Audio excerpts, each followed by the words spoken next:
সুপ্রিয় শিক্ষার্থী বন্ধুরা, তোমরা সবাই কেমন আছো? আশা করি সবাই অনেক অনেক ভালো আছো। তোমরা যারা 2024 সালের অর্থাৎ আগামী বছরের এসএসসি ও সমমান পরীক্ষা অংশগ্রহণ করবে, এখানে তোমরা একটা নিউজ দেখতে পাচ্ছ। 71 টিভির নিউজ, 2024 সালের এসএসসি পরীক্ষাও পরিমার্জিত সিলেবাসে হবে বলেছেন দীপুমণি অর্থাৎ শিক্ষামন্ত্রী। তো আমরা কিন্তু তোমাদেরকে ইতিমধ্যেই জানিয়ে দিয়েছিলাম যে তোমাদের সংক্ষিপ্ত সিলেবাস আসবে না।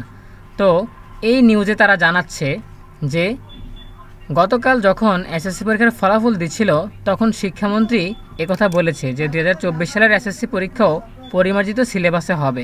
ঠিক আছে, তো আমরা এ বিষয়ে বিস্তারিত জানবো।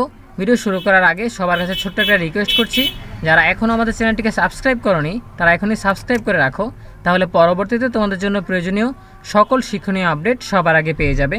আর যারা অলরেডি সাবস্ক্রাইব করেছো তোমাদের সবাইকে জানাচ্ছি অসংখ্য ধন্যবাদ। তা আমরা এখন সরাসরি মূল ভিডিওতে চলে যাচ্ছি। তাহলে আমরা ভিডিওটা প্লে করছি।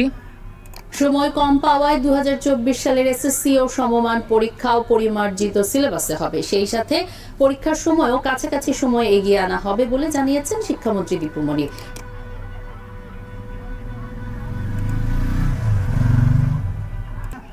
তো এখানে আমরা শুনলাম যে সংবাদ উপস্থাপিকা বলছেন যে সময় স্বল্প থাকার কারণে আগামী বছরের এই এসএসসি ও সমমান পরীক্ষাও পরিমার্জিত সিলেবাসে হবে এবং পরীক্ষার সময় কাছাকাছি নিয়ে আসা হবে, ফেব্রুয়ারি মাসে শুরু হবে, আমরা আগেই জানিয়েছি।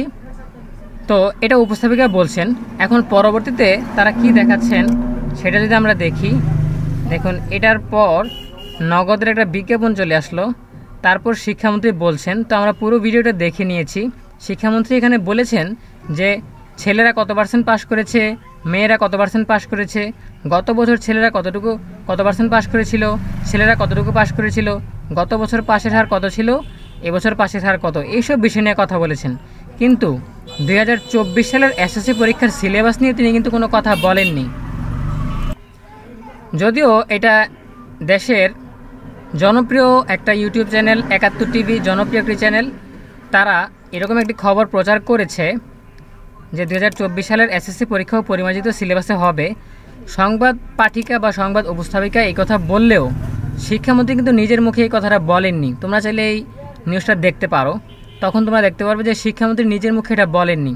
এখন তিনি কিসের ভিত্তিতে এটা বলেছেন এখন পর্যন্ত আমরা এরকম কোনো তথ্য পাইনি। দেখো, আমরা কিন্তু তোমাদেরকে আগেই জানিয়ে দিয়েছিলাম যে এই মাসের শুরুর দিকে 10 তারিখে এই নোটিশটা দিয়েছিল যে এসএসসি ও সমমান পরীক্ষা 2024-এর পাঠ্যসূচি এবং পরীক্ষা শুরুর সম্ভাব্য তারিখ নিয়ে এটা বোর্ডের একটা নোটিশ ছিল। তো বোর্ডের নোটিশে বলে দেওয়া হয়েছিল যে 2024 সালের এসএসসি ও সমমান পরীক্ষা পূর্ণাঙ্গ পাঠ্যসূচি অনুযায়ী হবে। ঠিক আছে, কোনো পরিমার্জিত পাঠ্যসূচি আসবে না। তারপরে সময় দিয়েছে ফেব্রুয়ারি 2024-এর প্রথম সপ্তাহ। ঠিক আছে, তো এখানে তারা অফিসিয়ালি বিজ্ঞপ্তি দিয়ে জানিয়ে দিয়েছে যে পূর্ণাঙ্গ সিলেবাসই হবে, সংক্ষিপ্ত সিলেবাস আসবে না। কিন্তু এখন গতকাল তারা কি মনে করে বা কোন সূত্র থেকে এই তথ্য প্রচার করেছে সেটা আমাদের জানা নেই। কিন্তু আমরা যতটুকু বুঝতে পারছি যে এটা হয়তো বা কোনো ভুল ছিল, হয়তো বা কোনো ভুলের কারণে তারা ভুলভাবে জিনিসটা প্রেজেন্ট করেছে। তোমরা চাইলে ভিডিওটা দেখে নিতে পারো, যদি তোমাদের ইচ্ছা হয় বা কৌতূহল থাকে তখন তোমরা দেখে নিতে পারো। কিন্তু আমরা এই বিষয়ে নিশ্চিত যে তোমাদের সংক্ষিপ্ত সিলেবাস আসবে না, তোমাদের পরীক্ষা পূর্ণাঙ্গ সিলেবাসই আসবে। কারণ দেখো, তোমাদের বড় ভাই যারা রয়েছে, যারা 2024 সালের এইচএসসি ও সমমান পরীক্ষা দিবে, তাদের সংক্ষিপ্ত সূচি কিন্তু প্রকাশ করা হয়ে গেছে। এই যে তাদের ক্ষেত্রে বলা হয়েছে 2024 সালের এইচএসসি ও সমমান পরীক্ষা 2023 সালের পুনর্বিন্যাসকৃত পাঠ্যসূচি অনুযায়ী হবে। ঠিক আছে, অর্থাৎ 2023 সালের জন্য যে শর্ট সিলেবাসটা রয়েছে সেটা নিয়েই 2024 সালের এইচএসসি পরীক্ষা হবে। তো তাদের পরীক্ষা তো তোমাদের পরীক্ষার পরে, তোমাদের পরীক্ষা ফেব্রুয়ারি মাসে, তাদের পরীক্ষা হবে জুন জুলাই মাসে। তো তাদের শর্ট সিলেবাস দিয়ে দিয়েছে, তোমাদের শর্ট সিলেবাস দেয়নি। যদি দেওয়ার কথাই থাকতো বা যদি দেওয়ার থাকতো তাহলে অবশ্যই তাদের আগেই তোমাদের দিয়ে দিত।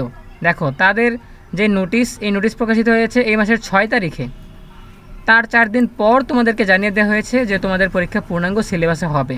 তার মানে এইখান থেকে আমরা জানতে পারছি বা বুঝতে পারছি যে তোমাদের পরীক্ষার জন্য কোনো সংক্ষিপ্ত সিলেবাস বা পরিমার্জিত সিলেবাস আসবে না, পূর্ণাঙ্গ সিলেবাসই তোমাদের পরীক্ষা হবে। ঠিক আছে, তো আমি মনে করছি এই নিউজটাতে কিছুটা ভুল রয়েছে। যদি শিক্ষামন্ত্রী এই কথা বলে থাকে তাহলে অবশ্যই তাদের ক্লিয়ার করা উচিত শিক্ষামন্ত্রী নিজের মুখে যে কথাটা বলছে সেই ভিডিও ক্লিপটুকু এখানে অ্যাড করা উচিত। যাই হোক, এসব নিয়ে তোমরা ভাবনা চিন্তা দূর করে ফেলো। তোমাদের সংক্ষিপ্ত সিলেবাস আসবে না, পূর্ণাঙ্গ সিলেবাসই তোমাদের পরীক্ষা হবে। সামনে নির্বাচনী পরীক্ষা, টেস্ট পরীক্ষা, সেভাবে প্রস্তুতি নাও এবং এসএসসি পরীক্ষারও আর মাত্র 6 মাস বাকি আছে। তো সকলের জন্য রইল অনেক অনেক শুভকামনা। তোমরা ভালোভাবে প্রস্তুতি নিতে থাকো। ধন্যবাদ সবাইকে।